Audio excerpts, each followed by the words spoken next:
Gloire à l'Éternel. Recherchez la paix avec tous et la sanctification sans laquelle personne ne verra le Seigneur. Luka Kinya Namoringa, Luka Kopeto Lama. Alléluia. Luka Kinya Namoto Nyoso, Peto Lama Libosana Yawe, Nakoye Bisayo Lelo, Tribina Lanzambe Koya. Mesdames et messieurs, merci d'être ensemble avec nous pour le compte de votre émission, l'émission de tout le monde. Droit et société, c'est cette émission au cours de laquelle nous essayons d'échanger sur les questions brillantes qui concernent bien sûr le droit, la justice. Et aujourd'hui, nous avons le réel plaisir de recevoir sur ce beau plateau de la RTIV Maître Cédric Konji ou Konji, avec qui nous allons échanger sur une question épineuse et très importante, bien sûr compte tenu de questions que vous, téléspectateurs, vous nous avez posées. Nous disons d'abord merci à Willy Kailou qui nous a programmé, merci au pasteur Jeff Kassongo qui ne cesse de nous superviser et Jean-Pierre Kolécha pour la réalisation. Nous sommes déjà en place et pour le compte de droit et société. Comme je le disais, on reçoit pour vous Maître Cédric Konji. Maître, bonjour. Bonjour, Monsieur Roger. Merci encore une fois de plus d'accepter notre invitation. C'est moi qui vous remercie. Voilà, c'est avec lui que nous allons parler accident du travail. Ah voilà, ça saute aux yeux, mais c'est vraiment très important que la plupart le sachent comment ça se passe, qui sont ou les personnes qui doivent être prises en charge. Est-ce les journaliers ou ceux-là qui ont des contrats? Voilà, Maître Cédric bien en place pour nous aider. D'abord, Maître Cédric, je pense que la question est importante. Accident du travail, qu'est-ce qu'on peut retenir en gros? Grosso modo, ce qu'on peut retenir par rapport à l'accident du travail, c'est que c'est un événement incertain qui se produit dans le temps et le milieu de l'exécution d'un contrat de travail, et cet événement-là qui cause des dommages et préjudices soit aux parties au contrat, soit à tous ceux qui s'y trouvent pendant ce temps-là. C'est ce qu'on peut appeler un accident de travail. Ah voilà, donc les précisions sont là. Est-ce qu'il y en a qui se posent des questions de savoir qu'est-ce qui caractérise effectivement un accident du travail? Tout à fait. L'accident de travail n'est pas à confondre avec l'accident ordinaire. Voilà. Et là d'abord, le Code du travail nous a prévu à son article 57 le caractère de l'accident qui est une cause de suspension d'un contrat de travail. Donc d'abord là, c'est l'une des caractéristiques de l'accident de travail, qui est une cause de suspension d'un contrat de travail, parmi tant d'autres, comme par exemple la grossesse, comme par exemple le cas de force majeure, comme le cas par exemple d'emprisonnement du travailleur. Ce sont des causes qui peuvent faire à ce que le contrat de travail soit suspendu. Et maintenant, aussi d'autres caractéristiques de ce contrat de travail et de l'accident de travail, c'est que c'est un accident qui est produit pendant les heures de travail. Pendant les heures de travail. Pendant les heures de travail. C'est l'élément clé d'un accident de travail. Pendant les heures de service ou pendant l'exécution des obligations des travailleurs. C'est ce qu'on peut parler de l'accident de travail. Pendant les heures, restons dans ce contexte-là, Maître Cédric, pendant les heures de travail, explicitez un tout petit peu parce que ça peut échapper à certains, mais quand même les autres peuvent se rattraper grâce aux explications. Quand est-ce qu'on peut parler des heures de travail? Ça veut dire quoi finalement? Oui, le législateur avait prévu que pour toute une journée, qu'il y ait les 8 heures de travail. Hormis les heures supplémentaires. Voilà. Les heures supplémentaires qui ne sont pas taxées ou qualifiées comme heures de service, mais ce sont des heures qu'on peut admettre lorsqu'il y a des tâches qui sont aussi lourdes et qui nécessitent un temps supplémentaire. et c'est ce temps-là qui doit être compté en dehors des heures de service.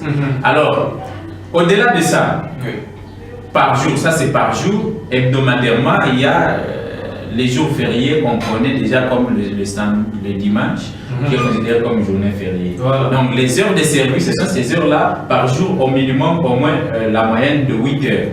Au-delà de ça, il y a aussi le temps que les travailleurs peuvent mettre en cours de route, soit en allant vers le lieu de service d'exécution, soit en retournant vers son domicile ou sa résidence. Ces heures aussi sont considérées comme heures de service. Voilà. Voilà, donc maintenant on en vient à cette question. Il y a un monsieur qui me dit, mais quelle est la durée exacte, la durée pour arriver à déclarer un accident de travail? Mettons, un chauffeur qui a pris les véhicules de l'entreprise, de la société, on l'a envoyé bien sûr quelque part, mais il arrive à un endroit et il connaît un accident. Qu'il faut combien de temps pour déclarer cet accident-là auprès, bien sûr, de son patron ou encore de sa hiérarchie? Voilà, par rapport à cette question, le législateur n'a pas précisé le timing en déant lequel l'employé ou le travailleur doit déclarer cela. Mais sinon, ce législateur-là a toujours eu tendance à protéger les travailleurs. Et donc, le travailleur qui, chaque jour, il doit mentionner sa présence, il doit bien sûr se justifier par rapport à des absences qui se constatent dans les services. Et donc, il est logique et loyal que, aussitôt que cet événement se produit, que l'employeur soit mis au parfum, aussitôt. Surtout si le travailleur a la possibilité d'informer son employeur. Parce qu'il peut arriver qu'il y ait des cas où le travailleur se trouve dans l'impossibilité même d'informer. Par exemple, il a connu un accident physique qui crée ou qui produit la perte d'essence. Et le coma, et là, il n'a personne pour informer la hiérarchie ou informer son employeur. Et là, il faudra peut-être attendre avec le temps qu'il se ressaisisse pour informer. À cette fois-là, on n'est pas en retard. Je pense que ça ne lui causera pas du tort. Il n'y a pas de retard, contrairement aux autres notions telles que en matière d'assurance, la déclaration à l'INSS, là, il y a un timing bien précis. Voilà, donc nous sommes en train de parler de l'accident de travail, bien sûr avec Maître Cédric Congé dans cette émission Droit et Société. Maître, tout à l'heure on le disait d'ailleurs, un travailleur, Monsieur François, Monsieur Joseph, Monsieur André David, quitte son travail vers la maison, il rentre bien, il est sur son chemin de retour. Mais il arrive quelque part, dans les taxis ou les taxibus à bord duquel il était, connaît un accident en cours de route, sur le chemin de retour. Je ne sais pas moi, cet accident sera de quelle nature? De travail, ordinaire ou n'importe lequel? Ouais, je l'ai dit au début de cette émission, le législateur a toujours eu tendance de protéger beaucoup plus les travailleurs parce que c'est la partie la plus faible au contrat, contrairement à l'employeur. Et donc, la jurisprudence et la doctrine a aussi fait évoluer le droit des travailleurs pour qualifier même le timing, le temps qui sépare le travailleur de son domicile vers le lieu de service et vice-versa, du lieu de service, de l'exécution de ses obligations de travail vers son domicile ou sa résidence. Cela est considéré comme le temps de travail. Donc, les heures de service, les heures de travail. Et si il y a une situation, un accident qui se produit pendant ce temps-là, cela est teinté de caractère d'un accident de travail. Et avec comme conséquence, l'employeur sera tenu à assurer la charge des soins et des indemnités quant à ce. Mais Maître Cédric, soyons aussi un certain réaliste. Quelqu'un qui a quitté le travail depuis longtemps, Après 1h, 1h30, le travail finit normalement à 15h ou 16h. Donc, on sous-entend que vers 17h30 déjà, le monsieur ou la dame est à la maison. Mais il connaît l'accident s'est produit certainement à 19h. Pendant qu'il revenait, puisqu'à la maison, il n'est pas encore arrivé. On va qualifier ça de quel type d'accident? Oui, s'il a dépassé le temps normal, je crois dans les conventions collectives de plusieurs sociétés, plusieurs entreprises, il y a toujours un temps qui est réservé et qui est logique entre les lieux de service par kilomètre ou par la distance là est calculée. Et par kilomètre, on peut vous dire 1 heure par 100 km. On peut vous dire autant d'heures par ou autant de minutes par autant de mètres. Et cela permet de déterminer si le travailleur a eu à dépasser ce temps-là normal pour arriver ou retourner à la maison de son lieu de service. Et là, on va déterminer directement, comme dans votre exemple, vous me parlez, il a quitté le lieu depuis, je ne sais pas, 16 heures, mais il reste à 1 km du lieu de service, mais l'accident se produit 2 heures après. C'est illogique et cela ne peut pas être considéré comme un accident de travail vu qu'il a dépassé le timing, le temps qu'il devrait nécessairement mettre en jeu pour atteindre son domicile ou sa résidence. Maintenant, dans des cas pareils, quelle sera donc l'attitude d'un employeur face à des cas comme ça, quelqu'un qui a eu l'information selon laquelle son employé a connu un accident, quand bien même, je ne sais pas moi dans quelles conditions, mais quelle sera son attitude? L'attitude de l'employeur, il est prévu aussi par la chère loi, la loi portant code de travail, telle que révisée en 2015, c'est la loi de 2002, mais qui a été révisée en 2015, prévoit que le contrat de travail continue à subsister, quelle que soit cette situation qui arrive, un accident de travail. Mais cette situation peut juste suspendre l'exécution de ce contrat-là de travail. Et donc l'attitude de l'employeur sera celle d'observer un temps. Il ne doit pas être pressé à rompre le contrat et à décliner sa responsabilité de subvenir aux charges ou aux obligations qui lui sont imposées par rapport à ce cas d'accident. Il ne doit pas se résigner de ses obligations.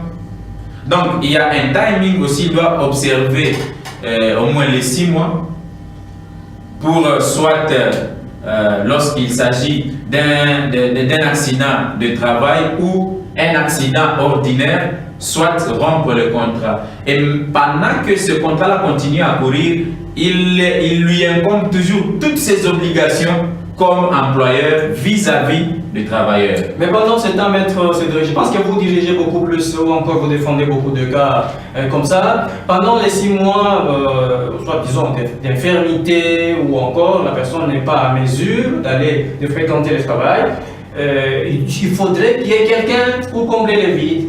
Comment ça va se passer? Est-ce la motivation qu'on devrait remettre le salaire de la personne accidentée, oui, on remettra à la personne qui comble le vide ou à elle-même qui est accidentée? Une précision que je dois donner de ce que je venais de dire tout à l'heure. Le travailleur qui est accidenté, et ici nous devons préciser soit l'accident de travail, soit l'accident ordinaire. Exact. Le travailleur qui est accidenté a le droit de percevoir les 2/3 de sa rémunération. Donc, s'il était en train de toucher, je ne sais pas moi, 90 $ par mois ou 100 $ par mois, on doit calculer le 2/3. C'est qu'il y a eu une réduction parce que le rendement n'est plus à la hauteur. Et l'employeur a l'obligation de continuer à assurer ses charges jusqu'à 6 mois s'il s'agit d'un accident ordinaire, et il doit attendre jusqu'à ce que, puisque cet accident cause toujours une maladie ou une infirmité ou une incapacité, voilà, jusqu'à ce que cette incapacité ou cette maladie soit guérie. voilà. Donc, il y a toujours ce temps-là qu'il doit respecter, mais quand même la rémunération doit diminuer à 2/3. Ah voilà. Et maintenant, Maître Cédric, qui doit bénéficier des avantages liés bien sûr quand il y a accident, vous les avez énumérés tout à l'heure, il doit avoir 6 mois et ainsi de suite. Ce sont les journaliers ou les engagés, c'est là qui ont des contrats. Que ce soit les journaliers, que ce soit les engagés, lorsqu'ils sont en train d'exécuter leurs obligations, ils sont soumis au même régime et aux mêmes droits. Un journalier jouit des mêmes droits qu'un travailleur, soit qui a conclu un contrat à durée déterminée, soit qui a conclu un contrat à durée indéterminée. Mais par rapport à la question que vous venez de me poser tout à l'heure, je reviens pour dire que le contrat de travail est conclu in tuitu personae, c'est-à-dire le contrat est lié à la personne. On ne peut pas remplacer par une autre personne si celle-là devient accidentée, pour dire qu'à ta place on met l'autre et c'est à l'autre qu'on doit payer.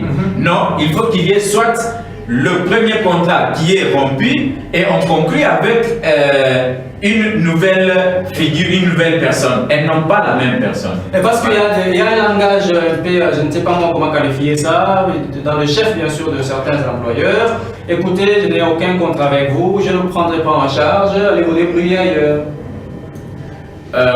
Pas du tout. Pas du tout. Vous savez, les employeurs sont devenus comme des chefs coutumiers et tout ce qu'ils décident, c'est ça. Alors qu'ils décident en marge de la loi. Le travailleur a le même droit. Si c'est un contrat qui a été conclu à durée déterminée, on doit attendre l'échéance pour que le contrat puisse prendre fin. Mais lorsque c'est un contrat qui a été conclu à durée indéterminée, il y a des modalités pour parvenir à rompre ce contrat-là. L'accident de travail ou la maladie professionnelle n'est qu'une cause qui peut suspendre le contrat sans le rompre. Ah donc, oui. On suspend, mais on ne rompt pas. Oui. Et ça reste exécutoire. Mais pendant ces temps, il y en a qui se disent, mais le maître doit être au moins clair, parce que nous souffrons. Il y a un cas vraiment très récent de la question que je viens de poser. C'est un journalier qui est monté, vous voyez, sur le tôle, donc pour arranger l'antenne parabolique de son patron. Il tombe de là et est fracturé. Le patron dit non, je n'ai pas de contrat. Je ne sais pas le prendre en charge. Il la laisse. Vous, en tant que spécialiste, un expert en matière de droit, qu'est-ce que vous conseillerez bien sûr à des personnes pareilles? Je dois rappeler à l'employeur que il y a des obligations vis-à-vis de l'employeur et vis-à-vis du travailleur qui exécute ces obligations-là. Et c'est les obligations qui incombent à l'employeur. Certaines obligations sont également incombent aussi à l'employeur vis-à-vis des journaliers. C'est comme par exemple la sécurité. L'employeur doit fournir au travailleur ou à ce journalier-là le service et qu'il doit exécuter en toute sécurité. Je parle ici de la sécurité. Le service qui doit être exécuté en toute sécurité. Il ne faut pas exposer ce journalier-là sans équipement et sans toutes les mesures ou les précautions prises avant l'exécution de ce contrat-là.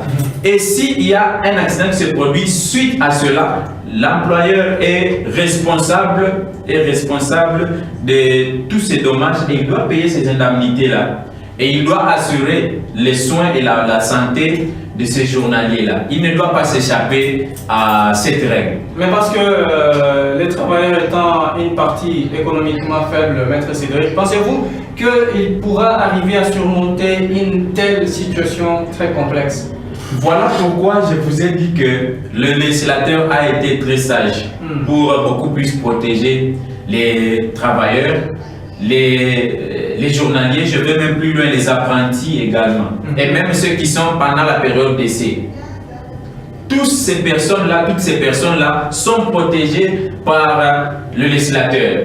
Et parce que le législateur savait que l'employeur est économiquement fort et il peut se décider. Mais sinon, toutes ces personnes ont droit d'agir comme de droit en saisissant les instances compétentes. Ah voilà, c'est là que d'ailleurs je voulais en venir. Comment y arriver? Parce que tout le monde n'est pas égal à tout le monde. Permettez cette tautologie. On s'est dit, bon, écoutez, lui là, il a l'argent, je ne sais pas par où commencer. Maintenant, vous êtes juriste, conseiller, d'ailleurs, on vous appelle toujours des conseils. Et maintenant, cette population qui est en train de se mourir dans l'ignorance absolue, qu'est-ce qu'elle peut retenir en termes de procédure pour y arriver? En termes de procédure, lorsque il y a des abus de droit ou des droits qui n'ont pas été respectés par les travailleurs, vice-versa, s'il y a également des abus du côté travailleur et que l'employeur s'est senti lésé, il y a une procédure qui doit suivre. Et là, il faut commencer par faire ce qu'on appelle une plainte. Vous vous adressez à monsieur l'inspecteur ou à l'inspecteur urbain compétent, l'inspecteur du travail urbain, du lieu d'exécution des obligations contractuelles du travail. C'est cet inspecteur-là qui a qualité de pouvoir instruire les prétentions qui lui sont soumises. Et c'est lorsque il n'y a pas eu conciliation, c'est que l'inspecteur doit établir ce qu'on appelle le PV de non-conciliation qui permettra à celui qui l'a saisi, soit l'employeur, soit les travailleurs, de pouvoir saisir cette fois-là la juridiction compétente qui est le tribunal du travail. C'est une procédure qui est préalable. On ne peut pas saisir le tribunal du travail avant de saisir l'inspecteur urbain du travail. Et si ce n'est pas l'inspecteur urbain, lorsque c'est une question qui touche plusieurs circonscriptions au même moment, là il faut saisir l'inspecteur provincial du travail qui est compétent aussi pour connaître tous ces cas, toutes les prestations qui sont soumises en matière de travail et l'exécution des contrats de travail. Cette fois-là, espérons que la procédure ne sera pas tellement longue que ça puisse fatiguer. Non, la procédure n'est pas longue, sauf que lorsque vous saisissez l'inspecteur, il doit envoyer l'invitation à votre adversaire ou accusé. La première invitation, la deuxième invitation, la troisième invitation. La personne peut répondre à la première invitation. Tout comme la personne peut ne pas répondre à la première invitation, mais à la deuxième. Et s'il n'y a aucune comparution devant lui, l'inspecteur doit établir le PV de carence, le procès verbal de carence qui vaut procès verbal de non-conciliation. Ah, ok. Voilà, on parle accident du travail. Maître Cédric, quelles sont les caractéristiques de l'accident du travail, les comportements ou l'attitude de l'employeur face à des cas d'accident qu'on lui présente, par exemple, que doit retenir la population et que doivent retenir les téléspectateurs de droit et société? Merci beaucoup. En guise de conclusion ou de résumé, un accident est dit de travail lorsque cet événement imprévu incertain se produit pendant les heures qualifiées de travail et même pendant les heures voisines. Les heures voisines, ce sont les heures de trajet du domicile des travailleurs jusqu'au lieu d'exécution de ses obligations et du lieu d'exécution de ses obligations vers le domicile ou la résidence. C'est ce qu'on peut appeler l'accident du travail. Et même si ça se produit pendant les heures de service, cela est également qualifié d'accident du travail. Et maintenant, lorsque cette situation se produit, l'employeur a la charge d'indemniser le travailleur qui en est victime. Donc c'est à la charge de l'employeur. Il ne peut pas s'échapper à cela. L'employeur ne peut pas non plus rompre le contrat de travail tant que cette situation continue à persister, parce que c'est ce qu'on appelle une cause de suspension de contrat de travail. Il faut que d'abord cette situation soit écartée pour donner le feu vert à l'employeur de rompre le contrat. Et il ne peut pas le faire avant les 6 mois. Il doit attendre. Mais lorsqu'il doit rémunérer la personne qui ne fournit plus ses services, il a le droit d'accorder les 2/3 de la rémunération aux salariés ou aux travailleurs. Voilà.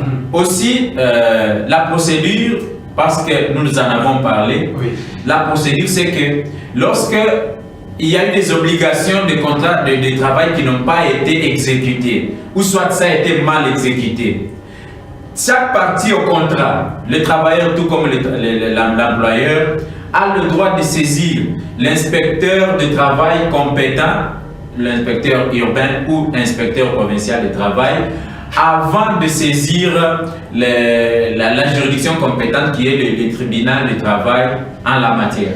Voilà, vraiment ça a été très clair avec Maître Cédric Congé avec ce résumé. Ça a été un honneur pour nous de vous recevoir dans Droit et Société, bien sûr, sur la RTIB. En tout cas, je me dois de remercier toute l'équipe, en commençant par le responsable de cette chaîne. Merci. Qui nous a donné encore cette opportunité de passer sur ces antennes. Vraiment. Et toute l'équipe technique qui accompagne cette émission. Merci beaucoup. Moi, je m'en vais penser bien sûr à tous les corps, bien sûr, de défenseurs judiciaires et surtout avec le numéro 1, le syndic, Joseph Kitenge. Tout à fait. Voilà. Et tous ceux-là qui composent bien sûr les syndics. Merci à vous tous, merci à tous les juristes. Ceux-là qui ont besoin de passer l'émission, la porte est grandement ouverte. En tout cas, aujourd'hui, nous parlions de l'accident du travail avec comme invité Maître Cédric Congé. Nous avons été programmés par Willy Kailou, supervisé par le pasteur Jeff Kassongo. En tout cas, c'est vraiment un grand merci que nous vous disons parce que vous avez été avec nous du début à la fin. La rediffusion de l'émission dimanche à 8h30. Maître Cédric, merci. C'est moi qui vous remercie. D'accord. Gloire à l'Éternel. Recherchez la paix avec tous et la sanctification sans laquelle personne ne verra le Seigneur. Luka Kinyana Molina, Luka Kopetolama. Alléluia. Luka Kinyana Motonyoso, Petolama Libosana Yawe, Nakoye Bisayo Lelo, Tribunal Anzambe Koya. Gloire à l'Éternel. Quelqu'un qui sait, Monsieur le Président,